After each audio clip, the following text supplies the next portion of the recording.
ನಿಮ್ಮ ಸಲಹೆ ಮಾರ್ಗದರ್ಶನ ಅತ್ಯಗತ್ಯ. ಯುವ ಜನತೆಗೆ ಪ್ರಧಾನಿ ಮೋದಿ ಧನ್ಯವಾದ. ನಮ್ಮ ಸಂಬಂಧಕ್ಕೆ ಮತ್ತಷ್ಟು ಬಲ ಎಂದು ಸಂದೇಶ.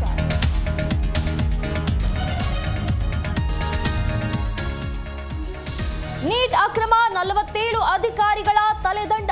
ಪ್ರಶ್ನೆ ಪತ್ರಿಕೆ ಸೋರಿಕೆ ತಡೆಗೆ ಹೊಸ ಕಾಯ್ದೆ. ಧರ್ಮೇಂದ್ರ ಪ್ರಧಾನ್ ರಾಜೀನಾಮೆಗೆ ಸಿಜೆಪಿ ಪಟ್ಟು.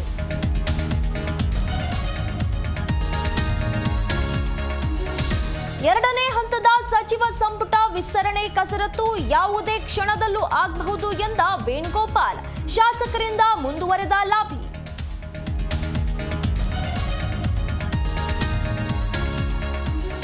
ಎಸ್ಐಆರ್ ಮತದಾರರ ಪಟ್ಟಿ ಪರಿಷ್ಕರಣೆಗೆ ವೇಗ. 2.5 ಲಕ್ಷಕ್ಕೂ ಹೆಚ್ಚು ಎನ್ಯುಮರೇಷನ್ ಫಾರ್ಮ್ಗಳ ವಿತರಣೆ.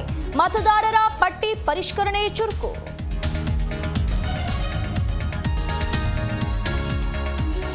ಭಾರತ ಜಿಂಬಾಬ್ವೆ ನಡುವೆ ಇಂದು ಎರಡನೇ ಟಿ20 ಪಂದ್ಯ ಗೆದ್ದು ಸರಣಿ ವಶಪಡಿಸಿಕೊಳ್ಳುವ ಗುರಿ. ವೈಭವ್ ಸೂರ್ಯವಂಶಿ ಮೇಲೆ ಭಾರೀ ನಿರೀಕ್ಷೆ.